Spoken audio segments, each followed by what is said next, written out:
Hi hello అందరికి నమస్తే. అంతా ఏదైతే అనుకున్నారో అదే జరిగింది. చంద్రబాబు నాయుడు గారి పాలిటిక్స్ ఏ రకంగా ఉంటాయి అనడానికి అనేక ఎగ్జాంపుల్స్ గతంలో చూశారు. అదే ఎగ్జాంపుల్స్ ఇప్పుడు తిరువురు నియోజకవర్గ టీడీపీ ఎమ్మెల్యే విషయం, కొలికిపూడి విషయంలో కూడా చూస్తారని చెప్పి ఒక చర్చ జరుగుతూ వచ్చింది.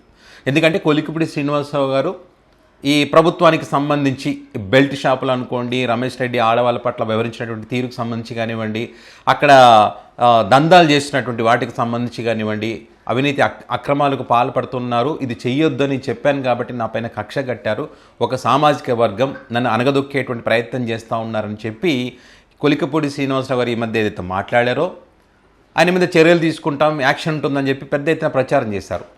ఎప్పుడైతే జగన్ గారికి సంబంధించి పవన్ కళ్యాణ్ గారు అన్నట్టో ఇంకా ఎవరో అన్నట్టో నేను జగన్మోహన్ రెడ్డి గారు తిట్టాలంటే తిట్టేటువంటి ప్రసక్తిని, తిట్టడానికి మనకు ఓట్లు వేస్తుందని చెప్పి ఆయన కామెంట్ చేసిన తర్వాత కూడా ఇంకా ఆయన పార్టీకి దూరం పెట్టేటువంటి ప్రయత్నం జరుగుతూ వచ్చింది. సో ఇప్పుడు అందరూ కూడా ఈరోజు ఏం జరుగుతుందంటే చంద్రబాబు నాయుడు గారు నందిగమ్మ పర్యటనకు వెళ్ళినప్పుడు ఏం జరుగుతుంది, అక్కడ కొలికిపూడి కూడా వెళ్తారు కదా అనుకున్నటువంటి క్రమంలో కొంత ఆసక్తి ఉండే, నిజంగా మంచి ఆయన పిలిచి మాట్లాడతారా ఏందని దానికి సంబంధించి. అయితే అందరూ అక్కడ ఎలిప్యాడ్ దగ్గర దిగిన తర్వాత అందరూ కూడా ఆ ప్రాంతానికి చెందినటువంటి నాయకులందరూ కూడా దేవినేని ఉమా అనుకోండి, వసంత కృష్ణప్రసాద్ అనుకోండి, ఇట్లా చాలామంది నాయకులందరూ కూడా చంద్రబాబు నాయుడు గారు కలవడం, వాళ్ళ భుజం తట్టడం, షేక్ హ్యాండ్ కూడా మనం చూసాం. అయితే ఇక్కడ కొలికిపూడి శ్రీనివాసరావు గారు మాత్రం అక్కడికి వెళ్ళినప్పుడు ఆయన షేక్ హ్యాండ్ ఇచ్చే ప్రయత్నం చేసినా స్పందించలేదు, చేతులెత్తి మొక్కినా స్పందించలేదు. ముందుకు కలుతున్నటువంటి క్రమంలో అక్కడ మహిళా లీడర్లు ఉన్నారు, వాళ్ళని పలకరిస్తున్నారు, కానీ అట్లా ముందుకు వెళ్ళే కొద్దీ ఈయన దూరం పెట్టే ప్రయత్నం చేసి చివరికి కొలికిపూడి శ్రీనివాసరావే వెనక్కి వెళ్ళిపోయాడు చివరికి. సో దానికి సంబంధించిన వీడియో క్లిప్పింగ్ కూడా మన దగ్గర ఉంది, మీకు ఆ వీడియో క్లిప్పింగ్ చూస్తాను, స్క్రీన్ పైన కూడా పెడతాను, ఒకసారి చూడండి.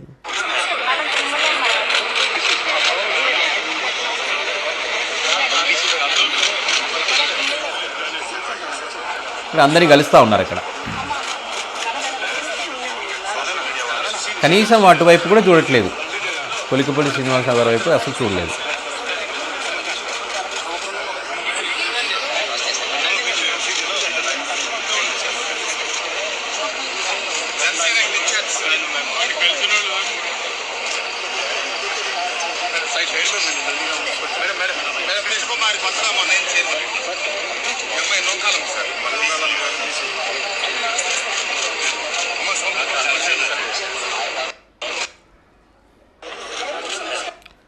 అందరినీ కలిశారు, అందరికి షేక్ హ్యాండ్ ఇచ్చారు, అందరూ నమస్కారం పెడితే తిరిగి నమస్కారం పెట్టడం అంతా చేశాడు. కానీ ఒక కొలికిపూడి విషయంలో మాత్రం స్టార్టింగ్ నుంచి ఎండింగ్ వరకు ఎక్కడ కూడా ఆయన నమస్కారం పెడితే స్పందించడం కానీ ఆయన వైపు తిరిగి చూడడం కానీ చేయలేదు. సో ఈ రకంగా చంద్రబాబు నాయుడు గారు తన ఉద్దేశం ఏంటో గతంలోనే చెప్తూ వచ్చారు, ఇప్పుడు కూడా చెప్పకనే చెప్పారు. ఒక క్లారిటీ అయితే కొలికిపూడి శ్రీనివాసరావుకి వచ్చి ఉంటుంది. చంద్రబాబు నాయుడు గారు ఆల్రెడీ క్లారిటీగా ఉన్నారు, ఆ పార్టీ నేతలకు ఒక క్లారిటీ ఉంది ఈయన విషయంలో. కాకపోతే ఇప్పుడు ఈయన కొలికిపూడికి అయితే ఒక క్లారిటీ వచ్చిందనేటువంటి చర్చ అయితే జరుగుతూ ఉంది. అంతేకాకుండా ఏదైతే కొలికిపూడి శ్రీనివాసులకు సంబంధించి ఇది అవమానమే అని చెప్పాలి. ఏదైతే ఈ వీడియో క్లిప్పింగ్ చూసినటువంటి వాళ్ళు మాత్రం చాలామంది ఏ రకంగా అభిప్రాయపడతా ఉన్నారంటే సోషల్ మీడియా వేదికగా కూటమి ప్రభుత్వం చేతగాని తనని ప్రశ్నించినందుకు ఒక దళిత ఎమ్మెల్యే పైన పగ సాధిస్తున్నటువంటి చంద్రబాబు నాయుడు అనేటువంటి కామెంట్లు పెడతా ఉన్నారు. ఇది కరెక్ట్ కాదు అని చెప్పి ఈ రకంగా బహిరంగంగా అవమానించడం కరెక్ట్ కాదనేటువంటి అభిప్రాయాలు వ్యక్తమవుతున్నాయి. గతంలో కూడా మరి దళితుల కుటుంబాల్లో పుట్టుక గురించి కూడా ఆయన మాట్లాడినటువంటి పరిస్థితి. సో ఏదేమైనా కూడా చంద్రబాబు నాయుడు గారు తనదైన స్టైల్లో కొలికిపూడి శ్రీనివాసరావుకి అయితే ఒక షాక్ ఇచ్చారని చెప్పొచ్చు. చంద్రబాబు నాయుడు గారు వాడకం ఎలా ఉంటుందో, ఎన్నికలకు ముందు ఎలా వాడుకున్నారు అనేటువంటి అందరూ తెలుసు.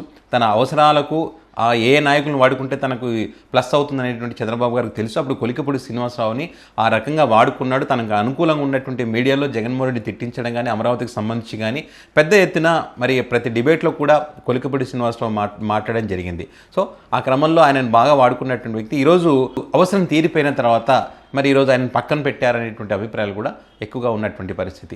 ఘటనలు బేస్ చేసుకొని మరి పార్టీ మారేటువంటి అవకాశం ఉంది. ఆల్రెడీ చర్చ జరుగుతూ ఉంది, పార్టీ మారుతారని చెప్పి ఇప్పటికే కొంతమంది జగన్మోహన్ రెడ్డిని కలవడానికి అంతా సిద్ధం చేసుకున్నారని చెప్పి కూడా ఇప్పుడున్న పరిస్థితుల్లో ఖచ్చితంగా పార్టీ మారేటువంటి అవకాశం అయితే లేదు. ఎందుకంటే ఇప్పుడు రానున్న దగ్గరలో ఎన్నికలు లేవు, ఏమి లేవు. ఈ ప్రభుత్వాన్ని వదిలేసి వెళ్ళిపోయేటువంటి అవకాశం లేదు, వెళ్తే ఇబ్బందులకు గురి చేస్తారు.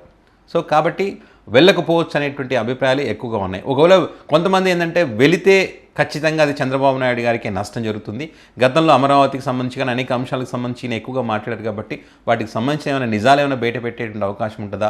జగన్మోహన్ రెడ్డికి సంబంధించి వీళ్ళు గతంలో ఏదైనా అంటే కొన్ని అబద్ధపు ప్రచారాలు చేశారు కదా, వాటికి సంబంధించి ఏమైనా చెప్పే ఛాన్స్ ఉంటుందా అనేటువంటి ఒక చర్చ కూడా జరుగుతూ ఉంది. కాబట్టి కొలికిపూడి శ్రీనివాసరావు ఎపిసోడ్ అయితే కొంత ఆసక్తికరంగానే ఉంది. ఆయన నిర్ణయం ఏ రకంగా ఉంటుంది అనే దానికి సంబంధించి. సో రానున్న రోజులు ఏం జరుగుతుందో చూడాల్సింది. ఏదేమైనా కూడా ఈ వీడియో క్లిప్పింగ్ పెద్ద ఎత్తున వైరల్ అవుతుంది. సో దీనికి సంబంధించి మీ అభిప్రాయాన్ని కామెంట్ రూపంలో పెట్టండి.